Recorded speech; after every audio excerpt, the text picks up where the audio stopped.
All right, sup, though. And if I were to do it now would be the best time because it's just me and her in the kitchen. As usual, by Devontae the one. Yo, Pierre, you want to come out Hey, hey, hey.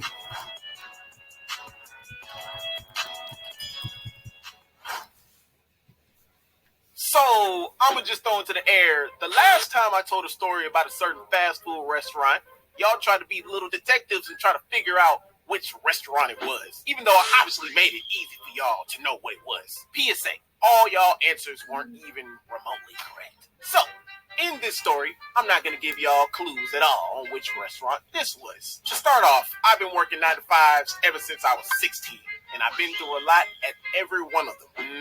I've been through the titty and the nipple. I remember this one fast food place I worked at, and we're going to call it something simple, wings.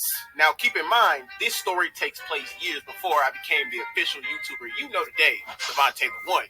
Yeah, I'm talking stuck at 1K subs for 3 years. Devontae not yet the one. You feel me? If there was anything my parents always actively knew about me, is that I hated working for people. But I always strived to be the best I could be at work so I could get my money and get out. Because I didn't want to be around the people that made my job 50 times harder than it already is, especially at night shift, my coworkers. This is what I had to deal with. You got the plank bobs, the people that always do their work and is loud and keeps a smile on their face until they leave work. But low-key complains on the inside because of stress. Then you got your Helgas, the people that be hired for like 2 weeks and already trying to act like the boss. Like, you better boss yourself back to day shift. Then you got your Shaggies, the people that love eating on clock from start to finish, like they need to eat your hours away. Then you got your Sandy Cheeks. These people be ready to clock out before they clock in and be so lazy. Then you got the Angelicas. Because of their short temper, it don't matter who it is. To them, these hands ready to eat for everybody. Then you got your MVPs. Everybody loves this person because they're like superheroes when they walk into the kitchen, especially when Most they definitely. how to do their job. It's like when they walk into the building, bruh, work gets put on recruit difficulty. And lastly, the flirts. These people, good or bad at their job, flirts with somebody whenever they get the chance. Now, I was a mixture of 1, 6, and 7. A stressed out, loud super worker that loved flirting with girls on the job. Now, along with being the all might of the kitchen, flirting was my forte. Fellas, you ever been at a job you hated but still was excited to go because there was always some bad shorties on your shift? Yeah, that was me with this one snack I used to work with. We're gonna call her by the nickname I used to give her, Cece. She was so sexy. Whenever she was on my shift every now and then, I went from Danny Green in the finals to Steph Curry. I was dropping 60 a game with no breaks, triple doubles, MVP every game, which should have been irrelevant. Hey. Here's the thing. I wasn't in a position to have to shoot my shot with flirtatious energy that often because I found out the day I met her that she liked me more than I liked her. So that should have been a signal that I didn't have to try as hard to keep her interest because it would have been there for a long time regardless.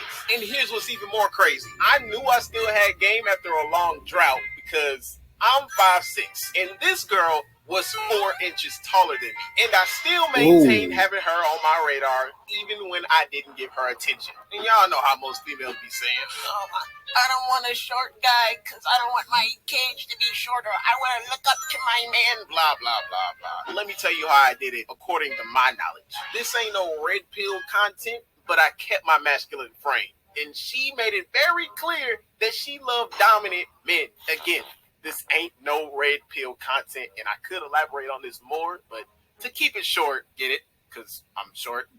No?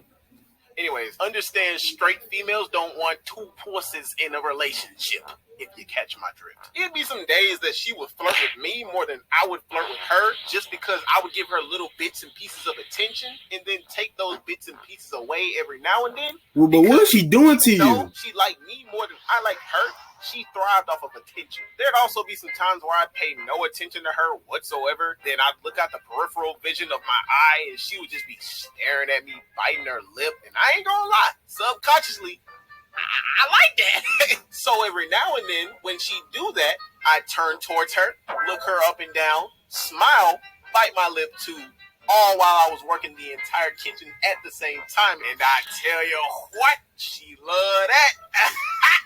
Yes, sir. Now, here's where things get spicy, because I think she was trying to test me back then. So there was this one time in particular I'll probably never forget. I came into work, and like I said before, even though I was the almighty of the kitchen, deep down inside, I was always stressed out because I was balancing school, YouTube, and a little bit of bills I should have had no business having to pay as a kid. But I never showed it. I'm at my station minding my own business. My bosses were gone. The third employee was up front in the lobby, and she was in front taking orders at the window as usual. She gives the customer their food and they drive off. And the third employee is still in the lobby. Now, keep in mind, when Cece and I flirt, we take it very far. So Cece steps into the kitchen. She gets into my area and starts talking to me about how she likes it when a guy does a certain thing with a blush on her face. For example, taking charge and more things I can't say, or this might turn into the hub topic, if you catch my drift. And I'm like, oh yeah? Mm-hmm. Your word? Cool. Yeah. Now, also mind you, that as she's talking, I'm literally paying this girl barely any attention, because I was so focused on myself. And dog, this is how I knew she was a freak. Bruh, I can't make this up. 30 seconds later, she tells me that she likes it when guy slaps and grips on her cheeks, turns around, pokes it out towards me, acting like she's on her phone. That caught my attention because it looked like she wanted more than a paycheck. So what you telling me is basically that's the green light to smack it. Now in my mind, she playing games with me like I'm a GameCube or something. I'm hesitating to proceed forward because I'm playing tug of war with a risk right now. It's like in her mind, she thinks I wasn't finna do nothing, which is the tug of war risk going on in my head at the time. And if I were to do it now would be the best time because it's just me and her in the kitchen. Plus some cameras. It's like she was trying to see if I was a pussy or not. No. Not too dead, Satan. So, after some seconds of contemplating, I made up my mind. YOLO. So I took my hand, I cranked that thing back like Soldier Boy, and...